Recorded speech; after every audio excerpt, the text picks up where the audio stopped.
Hello and welcome to this episode of Nothing Ventured with me, Aarish Shah. Today in the studio with me, I have Nicola Sinclair. Nicola is the founder and general partner of Twin Track Ventures. In today's episode, we talk about why the military or how the military has moved from 8 people using one laptop in the dark ages of the defense services to where we are today. There was like one laptop between 8 people.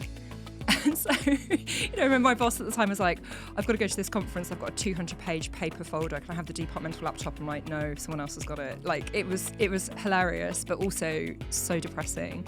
What do you do when you get sent a drone with a gun on it, and how do you use it elsewhere? I often get sent something like that looks like a drone and a gun stuck together, right?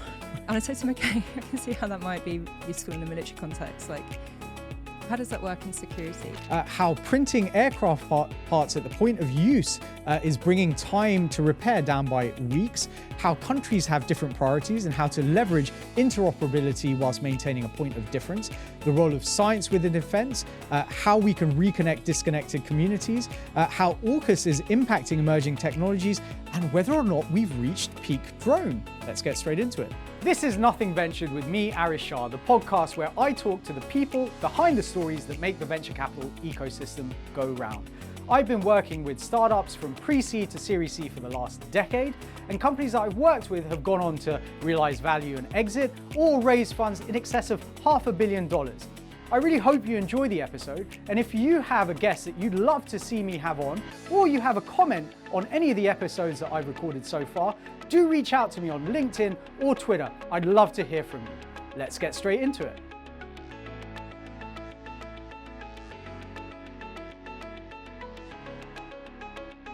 Hello and welcome to Nothing Ventured with me, Aarish Shah. Today in the studio with me, I have Nicola Sinclair. Nicola is the founder and general partner of Twin Track Ventures, a dual-use venture capital firm based in London, backing founders, raising pre-seed and seed rounds with a focus on teams building deep tech solutions for critical challenges. Prior to founding Twin Track, Nicola was fund manager of the Air Innovation Fund, having spent close to 2 decades as a military officer in the Royal Air Force. Nicola, really wonderful to have you here. It's been, I think, quite a long time coming. We've been dancing around getting you on for quite a while now. Yeah, it's great to be here today. Looking forward to chatting. Amazing. Well, look, let's dive straight in. I think it's become quite clear over the last several years how important innovation in defense is. However, when you first joined the military, straight out of university, you couldn't just email someone in the army. You would have to figure out their email based on a variety of factors, right? So I've interviewed a few people who've had experience in the IDF in Israel, where it would seem that there's a strong culture of technological innovation.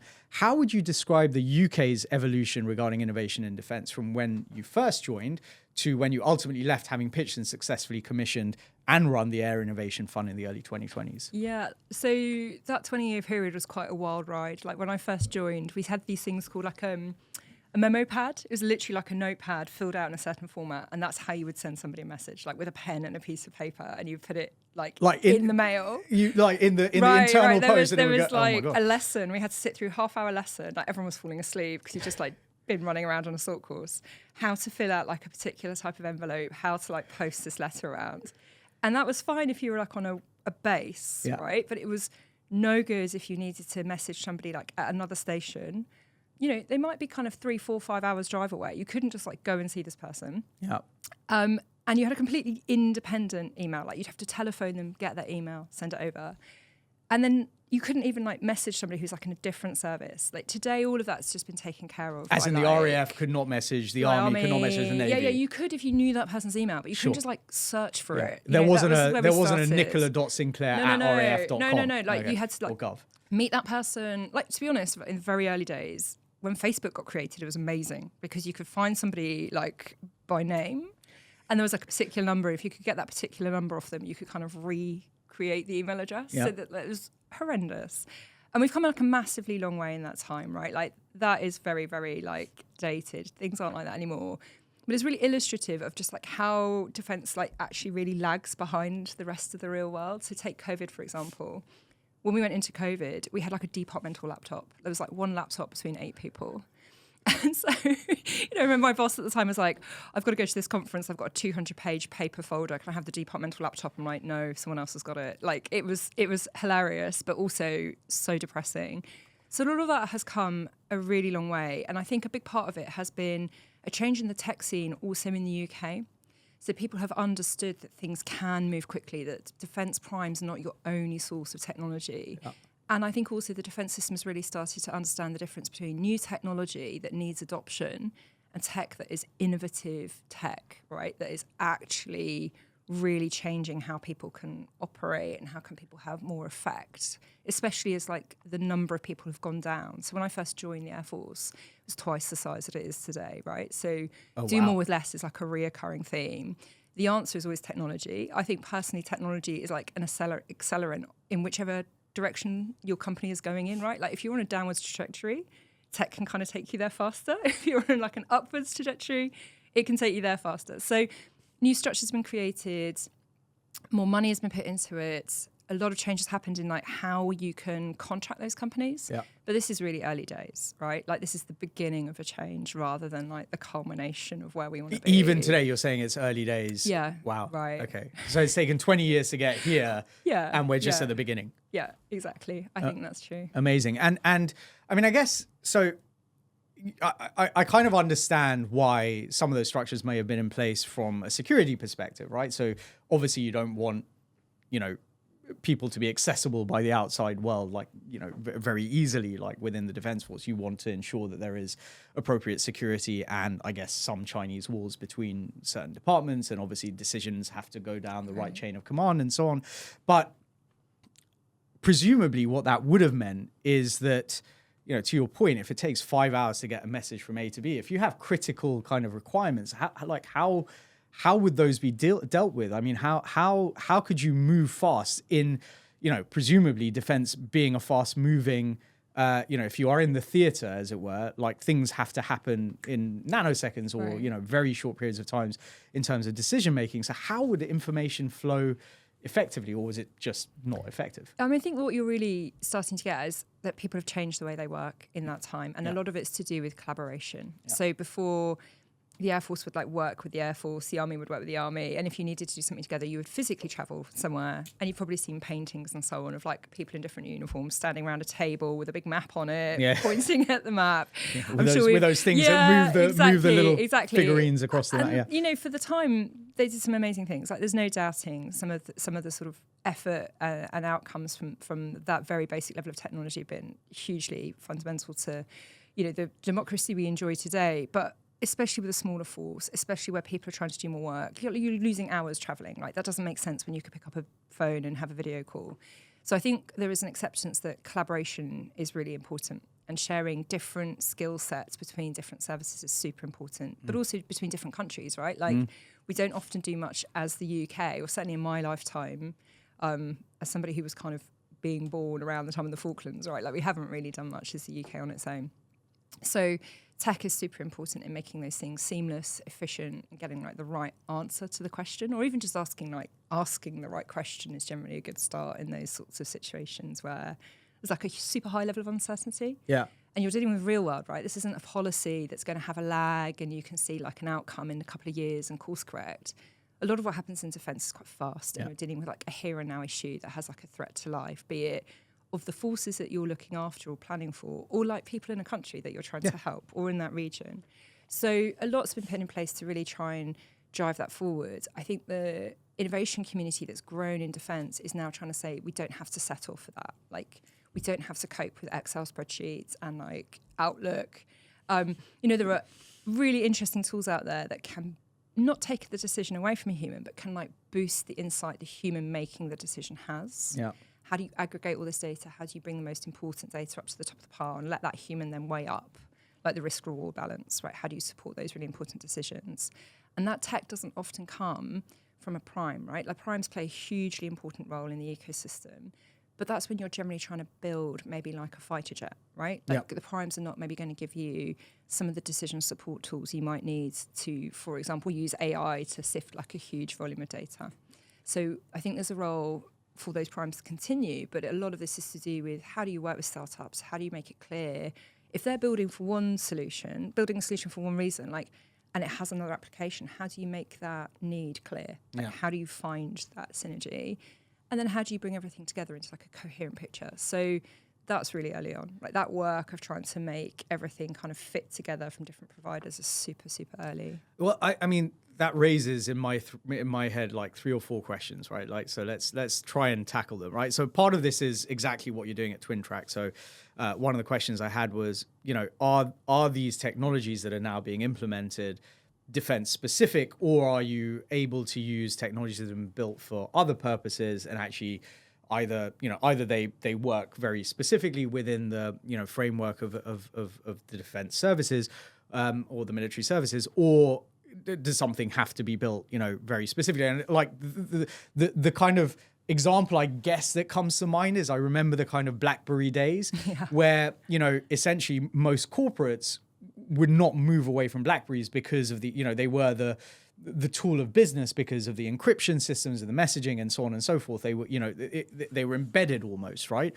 And it took quite a long time, I think, from memory for companies to shift over to using be it Apple devices or Android devices or whatever. So I guess question one, how many of these technologies were built for defense versus were built with other applications in mind that have then actually shown to have been valuable within defense? And I'm sure there are. I mean, email is an obvious example.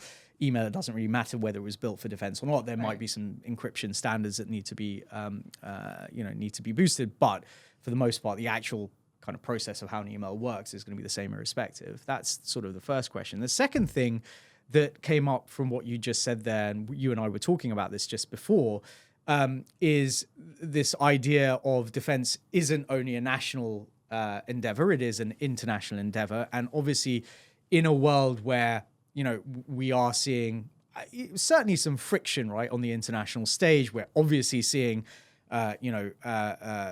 really, really bad outcomes, obviously in, Ukraine and the Middle East with actual, wars and elsewhere in Sudan and other regions. But a lot of nation states, I'm not necessarily talking about the UK specifically here, but a lot of nation states have gone down a sort of more nationalistic attitude.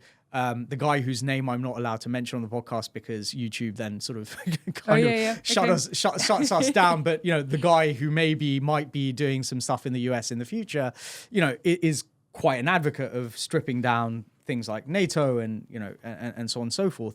How has that kind of international cooperation maybe shifted a little bit? And within that framework, we're recording this a couple of weeks before the UK elections in 2024. It feels like, the major parties have committed to, increasing defense spend to 2.5%, I think, of GDP. How does that then play into both the international aspect as well as what that means for I guess, the ability to investigate and adopt more innovative sort of technologies and strategies? I know that was quite a broad, those are two quite broad. Yeah, you have to keep me on track. But I think the first question is like super clear. So what TwinTrack looks for is dual use technologies. They are commercial technologies. They can serve commercial customers, but they can also be really impactful in national security. They're quite hard to define because, like, for example, take a drone. I often get sent something like that looks like a drone and a gun stuck together, right?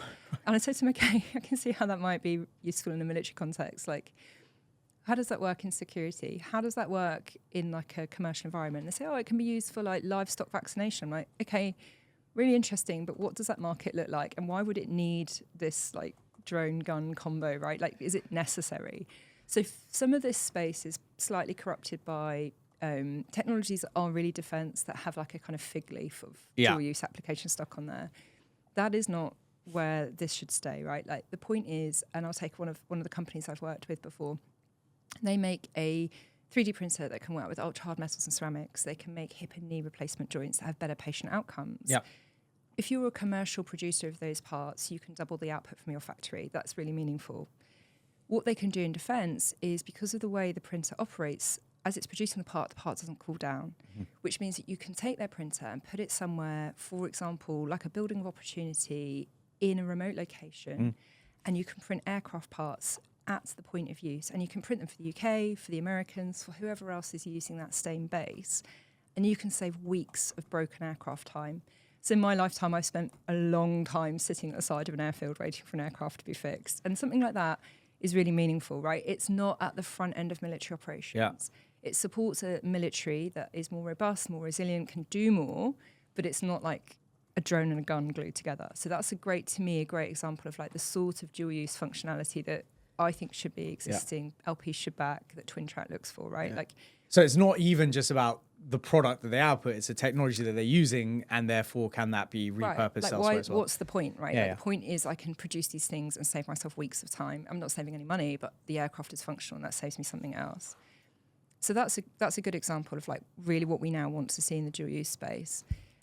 These things are usually created for a commercial need, and then there's an application you see in the defence space. It can work the other way around, much less frequently. Like there's a great outcome as well at the other end of this. It solves some of the problems you've seen with defence companies saying like government needs to procure more. Like it's not up to government to build your business for you. Like you need to be selling. Yeah, and if you're can't totally just rely on government customers, like I think that's a model that I personally wouldn't want to back and wouldn't want my LPs to back. But there's a massive risk, right? Like it's a bigger risk, and if government changes or if you know a civil servant in charge of the decision making moves somewhere else and has a relationship. It's fragile. Yeah, and then exits, what do you look at for exits? Well, you're basically looking at a relatively small number of primes, or you're looking to become a prime and an IPO. So in the dual use model, it's slightly different because you could potentially, in the example I've given, somebody in the healthcare space could acquire you, or somebody in the sort of defence space could acquire you. That's very interesting for me as a fund manager. So it's baked into the model. It's baked in for several different reasons. There is this core belief that's the right way of doing things, but it also, I think, is helpful when you're looking at the outcome for that VC fund. VC funds aren't charities, like productivity engines. It's good to be doing something worthwhile, but you need an outcome, right? Otherwise, you're not going to exist and your fund is not going to exist in the future. So to your other question then, which I think was really centered around what does this look like as partnership? Yeah, right? international plus. Yeah, spoke earlier about how the UK doesn't do a lot on its own. I spent some time in NATO headquarters, like planning very large-scale multinational operations where sort of the policy touched the actual doing level. And the way a lot of that works is somebody, often the US, volunteers to be a framework nation, and they set out like a basic capability. Other nations then plug in with something really special that really like adds to everybody's ability to operate in that area and make a difference, whatever the mission is. So what's interesting, I think, in this tech space is that countries have different priorities, and that can come together for those aligned democratic nations in a really powerful way. Like you don't want to have this like homogeneity. You don't want all of the armed forces to look the same. Like there is a core level of what we call interoperability, whether that's in terms of how we do things or whether that's in terms of what we have, like the physical equipment working together. But there's this idea also of a point of difference being really meaningful. And so was it like for the UK, for example, with the famous Chinook helicopter, like it can lift a lot of stuff, it can lift a lot of people. It can be really meaningful in everything from bringing troops into an area through to disaster relief, right? Like the military has quite a broad remit. And I think that's really important here. Like not all of these technologies are attack technologies. Personally, Twin Track is much more on the side of like foundational technologies and things that really fit into the idea of defence. Like it's called defence for a reason. And I think, in the Western world, a lot of people have lost contact. A lot of nations don't have things like national service. Like I went through the military. That was a personal choice. To me, it makes a lot more sense when you've chosen to be there. I had very big arguments with my daughters about this 2 weeks ago, but yeah. Okay. And I'm not somebody I necessarily really wish to give a view, knowing the reality of what that would mean for young people in the UK. I'm not sure that I would see that as something that everybody had to be sort of forced to into do. it. Yeah. I think there's different ways of serving your country that isn't necessarily like the military, different types of service, right? But I think that when you're in an environment where people haven't had the exposure because they haven't had a brother or a sister or a cousin, you're relatively removed from it. And I think that a lot of people saw maybe things like flood relief and they saw the military getting involved in that, but they didn't day to day really understand what it meant to be in the military or kind of the purpose of having one. And I think in that context, you could say, well, do we really need it anymore? Like we live in quite a stable world. And I think this is do we like really is that right? I think we do day to day. Like day to day, I don't think I need to see the UK military on the streets of the UK. Sure. But that's obviously different in other parts of the world. And I think it's there because the construct of defence and deterrence exists. And I think that if you take away funding from the military, you stop investing in it. I do think there's a real threat of increased instability, right? Like I think that maybe for like a different generation, like those watchers on the wall, that kind of Game of Thrones analogy, right? They're there for a reason and they provide a platform. Yeah. that's peaceful and stable, and people can deal with things like education. They can try and deal with other because they're not like constantly looking change. over their shoulders. I mean, let's look at some countries that have been super unstable. Like, how much do people in that area really manage to move forward issues like health, education, climate change? Like, if your country's at war, it's really hard to get someone to care about like carbon, right? Like, it's really meaningful in terms of giving a stable platform for other arguably bigger issues, right? Like I would like to not care about defence, but I think it's the sort of foundational level that allows you then to get other items onto the agenda. Yeah, I mean, look, we're going to move on to kind of that question a bit more depth now as well. But one of the things I think I've talked about this on previous podcasts. In fact, very recently we had Luba and David from Blue Lake, which supports migrant founders in the UK, but they are both from Ukraine. And we talked a lot, obviously, about what's happening in Ukraine at the moment and what's been happening in terms of founders, obviously, building defense tech on the ground for deployment immediately, obviously dealing with what's happening there, which is, unconscionable. But the point is, I think that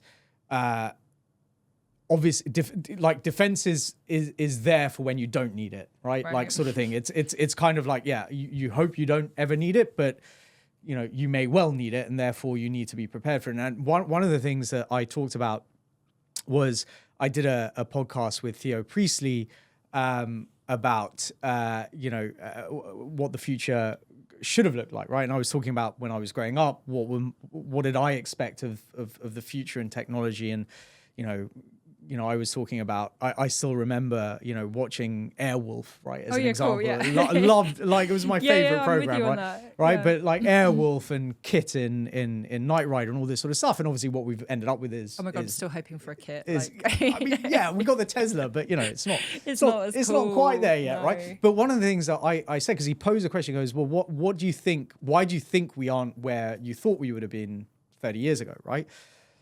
And actually, when I scratched my head, the thought that came to my mind was so much of technology that we use on a day-to-day basis, be it the internet, be it GPS, right, was developed within military settings.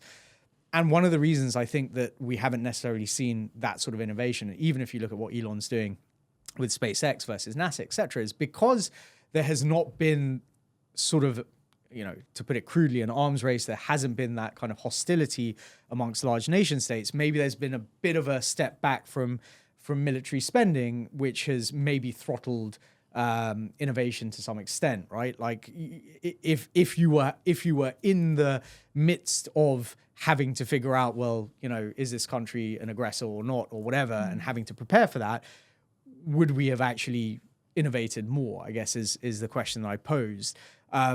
I don't know that there is an obvious answer to that. I don't even know if I'm I have a point of view on that. Yeah. So I think if you think of it as a circle, right? Like you have outside founders, they have an idea. For me, deep tech, it's very science driven. Yeah. You create it into business. You see if there's a role in defense.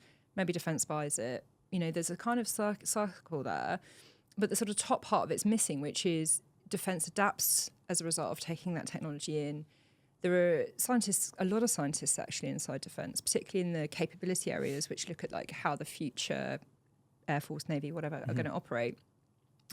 They create quite a lot of IP, but we're not great on bringing that IP out anymore. The commercialisation. Right, the commercialisation. Yeah. So the entities, for example, like Ploughshare, if it's not familiar to you, like we can maybe put a link or something, I don't know. Yeah, sure. They exist, and that is in part their role, but they've been, they're quite small, and they've been active, but active at a certain scale, right? So some things have come out. For example, there's an interesting company that uses some of their IP to really improve sepsis diagnosis. Like that's really meaningful for everybody outside of defence. You don't need to be in defence to benefit from that technology. But what they've been able to bring out is relatively limited for a number of constraining reasons. So I think there's something there around like IP that's inside the system that has not come out in the way that you've just described with some really game-changing large-scale technologies. Yeah, which I think is probably quite similar to the arguments around university spin-outs and so on and so forth. So I mean, the defense sector, exactly to this point, right, also touches on multiple facets of life outside of the obvious. Even thinking about logistics and supply chain and how that impacts on issues around, say, climate change, I think you mentioned as well. So how do you think about those things holistically, right? Because to your point, like if they're not being commercialized, if they're not coming out, how does one develop those? And not only that, but dual purpose is the whole basis of twin tracks thesis. So explain why it's so important to look at those applications both inside and as well as outside the military. Because, like, to your point, yes, you know, sepsis diagnosis or, you know, printing of you know, parts for you know, for hip and knee joint replacements, etc. That's all kind of quite obvious, but I would imagine it's not immediately obvious when a technology has a dual purpose, right? So how do you kind of circle that square? Yeah, well, a big part of it is disconnected communities, right? Like, people who sit in the science community inside defence have generally been there a really long time. You know, they enjoy their work, they enjoy the freedom they have to work on really interesting problems. It's not common for example, VC funds to get much time with people like that, right? Yeah. And whilst, as I say, they kind of stay in their, as in the scientists stay in their lane, and right, and you don't know they exist. Right, exactly. And there's not that much flow either between sort of that defence scientific world and potentially, you know, the founder community. So I think that that's at the very earliest stages of changing, but there are not many people who've certainly recently like worn a uniform and worked in this world of like how to financially support startups. So I see a big part of what I do as somebody who's got like 20 years of defence experience in understanding like the likely landing points for technology and saying, oh, I know, how would I have liked that as somebody who sat down and planned an operation? Like, what gap could I have filled and made something quicker or better? And part of it is talking to the founder about how they envisage their technology being used. Part of it is talking to the national security community about like, what are the real problems? And I think that, you know, to be fair to the community, they're like a lot of customers. Nobody asked for an iPhone until they saw it, and then they were immediately addicted, right? So what I have seen on more than one occasion is those classic problems of there's no money, it's really difficult to work with defence security, like it's very slow.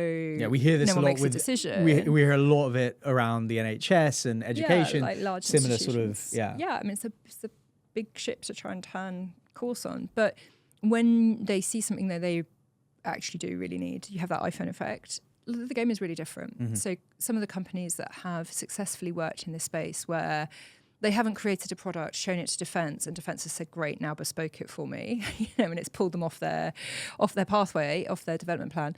Like, when defence has seen something that is a good fit, right? Like, the level of support, the speed of movement has been really different. And there's some like public examples of this where companies have worked with the services very early on and had quite a bit of non-dilutive funding, but the real benefit they get is like this amazing reference customer who's and a testing environment, right? Yeah. Problem is quite tolerant of risk because they have no solution, right? So like a 60-70% solution, even if it's as high as that, is better than nothing. Yeah.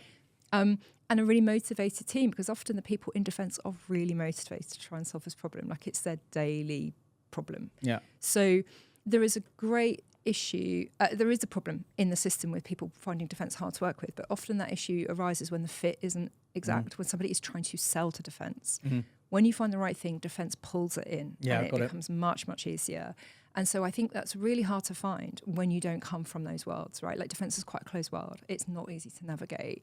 Like, you still can't go onto the internet and find the global address list, right? That is on its own, like, proprietary system. So you need somebody who can effectively in part be a translator, who can be an interface. Like, some of this exists in the US. Like, the concept of dual use has been around for slightly longer, but it's also like a slightly harder edged thing.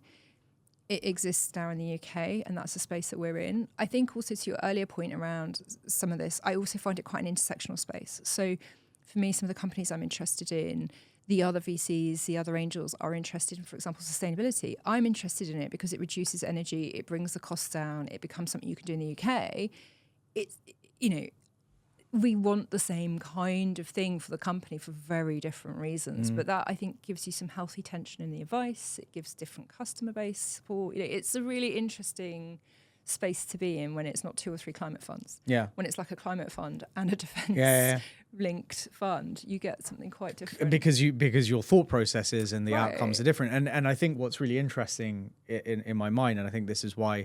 And your networks are really different. Well, precisely, right? So what I was going to say was like, you know, most founders that I would speak to, like, they're not thinking about defense. Like 99% of founders are not thinking about defense. They're thinking about B2B or consumer, right? but their technology may have some application, like thinking about AI, thinking about what was it, impossible, what was the business, I can't remember now, that spent a lot of time trying to create virtual worlds for kind of scenario planning and so on. You maybe they started off as gaming environments, but actually had have incredible applications within. But so it is about someone actually being able to kind of look at it and say, oh, that could have application here, right? Yeah, gaming and scenario, simulation in the military is a great one. Materials is interesting. Anything to do with energy is interesting. Like AI, obviously, but I think AI is. I mean, I had somebody say today, it's like electricity, right? Like it's a slightly different thing. But yeah, I think that's the point. This isn't about trying to get VCs to fund weapons. This is about technologies that can go to different customer bases. And I think that founders are waking up. I think not to be pejorative here, but sort of thinking differently maybe is a fairer way of describing it. A few years ago, 5-6 years ago, when I got into the space, you would often have a founder say, look, ethically, I'm not comfortable with my technology being used in that way. And I think it's because when you say defense, people hear attack. I think that maybe that's understandable when you look back at the last couple of decades. But if you look at what's happening in the world today, a lot of founders are saying, like, actually, I think we could play a role here and we could do something positive. How can I engage in the system? How can I help? I'm no longer having to go into very early stage companies and say to people like, okay, this is actually how we really work. And I think it helps. I don't look necessarily how people expect, right? Like I don't turn up with a big beard and a gun and a Rottweiler. Somebody's mum turns up and they're like, oh, it kind of brings the reality that the military is a group of actual people. Yeah. It's not like a kind of... How many people are in the military in the UK today? Oh, I mean, I would struggle to put a number on that, I think, depending on if you included things like reserves and so on. But actually, it's a surprisingly small number. The Air Force is something like 40,000 people now. Wow. And I think that number is getting smaller. Yeah. The trend is downwards. Yeah. So, I mean, like leading from that exact point, I mean, a lot of people, I would assume, would think that investing in defense technology is net negative precisely because they think along the lines of, well, it must be being used for, militaristic purposes and so on and so forth. But from an ethical perspective, you can argue exactly the opposite, exactly as you say, right? It's required to maintain security, national security, rule of law, and democracy fundamentally, right? Democracy cannot exist without that rule of law. It's kind of, you need the safe space in which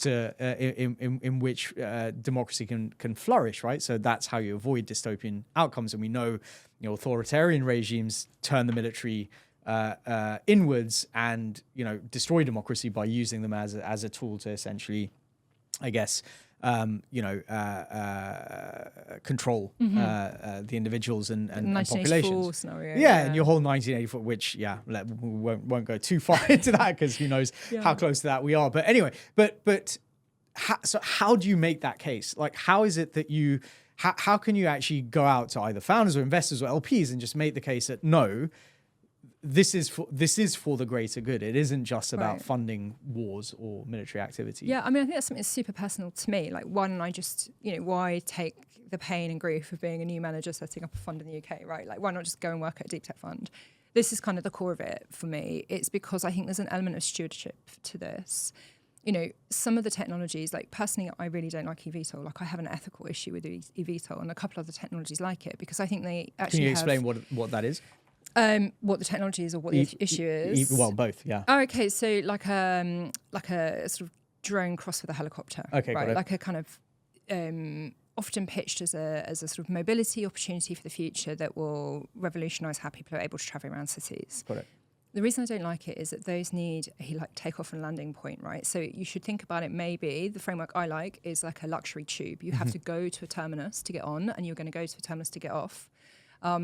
Who's going to be able to afford that? Well, it's not going to replace my tube journey, right? Sure. It's probably not going to replace the majority of people's tube journeys.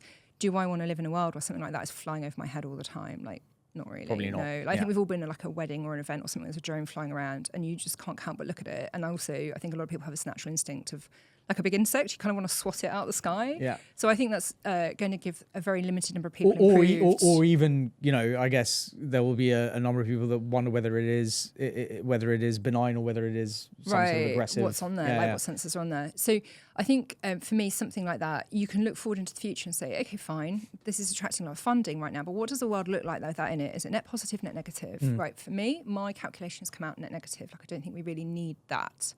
although I was recently in the traffic in LA, and I can understand why you like sit in that and think, oh my God, what could I do to get out of this? But I think there's a really important role here for thinking through the reality of how something like this might get used in the military context. I think that's really hard to do unless you've been in the system or you've been very close to it, for example, like a civil servant inside defence. So there isn't a large number of people with that experience, right? And I personally feel that that's one aspect of my experience that's quite important here in how I down select companies. Like, is this going to be a net positive thing?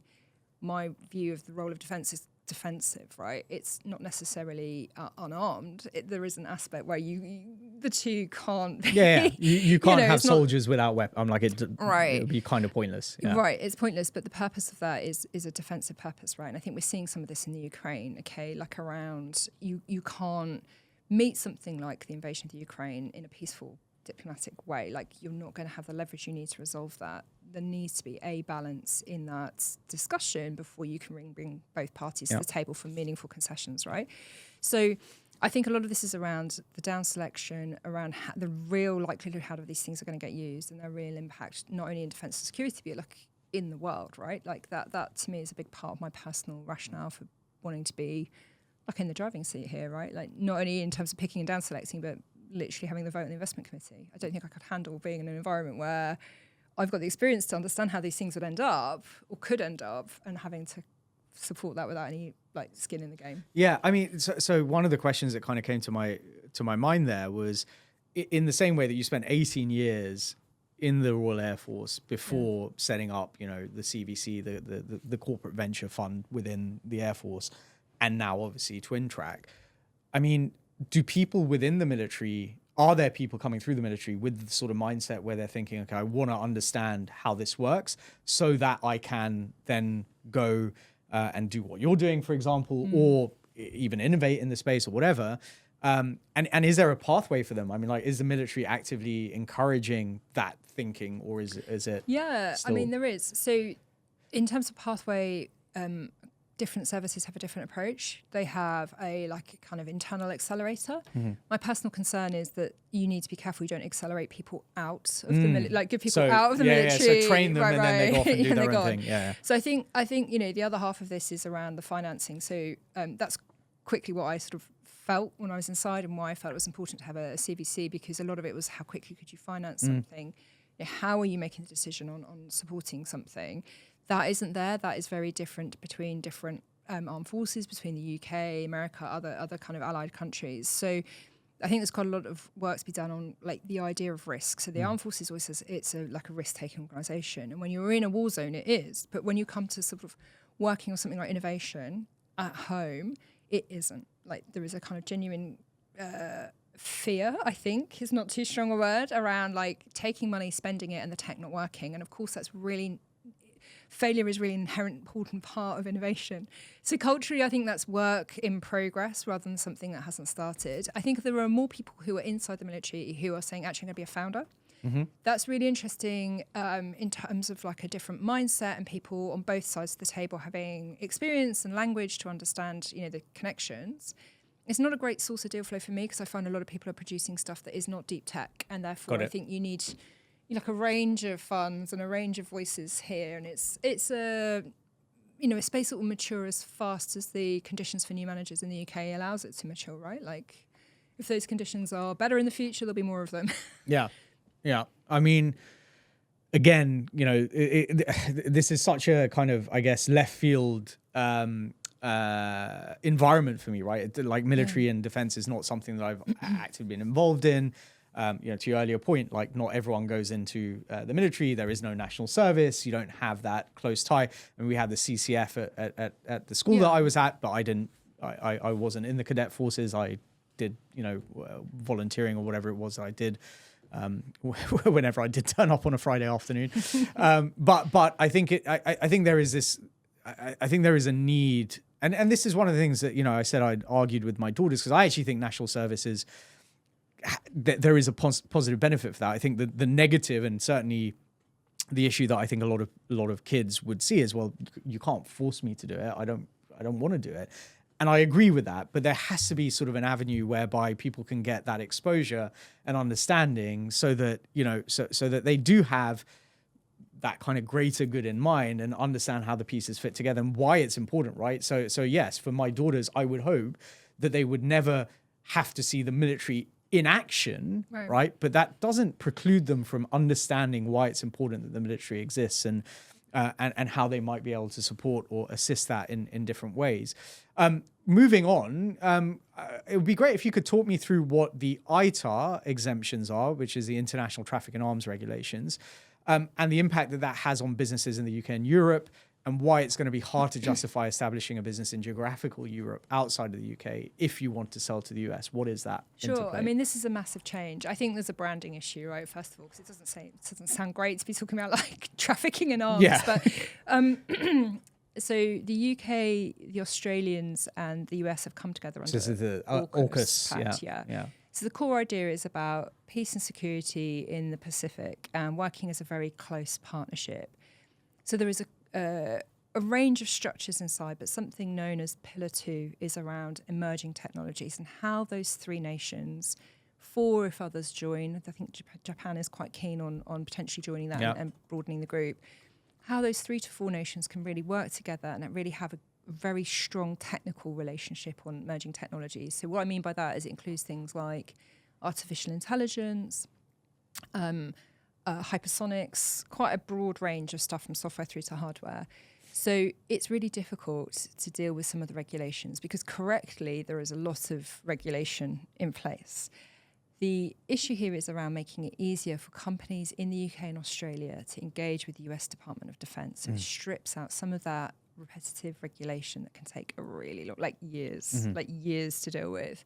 And so why is that significant? Well, it's super significant for companies in the UK and Australia working in the dual use space where the DoD is potentially a very large customer, the American market is potentially very significant because the military actually has like a community aspect to it, right? Like if you're working with defence in the UK, that is a great example to share with the defence and security community in Australia, the defence and security community in America. But if it takes 2 years to get you through the sales process, like that's not great as you a might startup, be dead. Right? So in terms of what that means for UK-based companies, Australian-based companies, it's like an edge. It's like improved access to a very large market, a very large defence market, and one we're really, really close to, right? Where there are real active issues and real problem sets to work on. So in terms of the as you described earlier, the growing number of founders that are potentially interested in this space, like if you're here and you're setting up a company in the UK, you're in Australia and you're setting up a company in Australia, like that's a big edge. Yeah, it's a really significant change. It's good news for the dual use ecosystem. Yeah, I mean, I guess the question then arises: okay, if you have founders within mainland Europe or within the wider European geography who are building this sort of technology, does that then mean that for them it would be better if they headquartered in the UK or Australia for that matter, or does it just mean that their pathway to accessing that kind of US ecosystem is much slower or potentially denied altogether? So at the moment, it's a proposed change. We're waiting to see what happens with the detail. I think the answer won't be that it's denied altogether. Sure. I think this is about speed, and I think in startups, speed is super important, right? Yeah. So I think what it means is if you're here in the UK, you get an advantage, and you get a big advantage because of the size of the market over there. So I think there's a lot to still be worked through on the detail, but this is like a really big and significant change. I think a good sign of the government's working quite carefully with each other to try and really unblock some of the barriers, right? It's not all about trying to train people inside the military to be more innovative. Some of this is how they connect the growing system outside, right? Like, I don't think this is about repeating it internally. This is about removing some of the barrier to entry for people doing this as a business. Yeah, no, it makes a lot of sense. And look, I think, the UK has always played a significant role in this environment and has always been a bridge, I guess, to some extent between Europe and the US in any case. We have London certainly has long been, outside of the US, one of the main, regions for innovations and innovation and venture kind of funding and growth. And so, I'm always an advocate for the more we do here, the better it becomes. And actually, yes, we should be attracting as many companies, as many founders as possible to set up shop here, because, if they have the opportunity, that brings so much net positive, again, not just within the context of what we're talking about, defense and military, but also just generally, for the country, for jobs, for everything else that kind of flows from there. So look, finally, what is one thing that you have a really contrarian conviction about from any kind of area of life, whether that's work, politics, socially, or even at home? What is a hill that you would die on defending? Well, I've got a few, right? Maybe that's sort of the bread and butter of VCs, but one I'll share that's quite specifically related to this is actually I think we've reached peak drone, is my personal view. Okay. So Twin Track likes hardware, but this is an area where the thesis inverts. So I think that we're going to see a real change in what's happening in the drone space, specifically in the drone hardware space. So I see lots of people rushing into it, investing a lot in it, but I feel like for us and for me and my view is quite contrarian. That's really annoying because we were about to start working with a drone startup. I was going to send it your way. No, I'm only semi-joking, if I'm honest. Yeah. But Nicola, thank you so much. It's been absolutely wonderful having you on the podcast today. It's, I'm not entirely sure, whether everyone would agree with you on the peak drone question. Although, it's certainly something that we're hearing less of, I guess, these days. And maybe that's because, all the excitement has sort of somewhat died down. But in the meantime, for our audience and our listeners, where's the best place for them to find you online? You're on LinkedIn, or you're on Twitter? Where can they find you? Yeah, for my sins, I'm on LinkedIn. Okay, amazing. Nicola Sinclair on LinkedIn. Thank you so much for joining me today in the studio. It's been an absolute blast. Thanks, Aarish. It's been fun.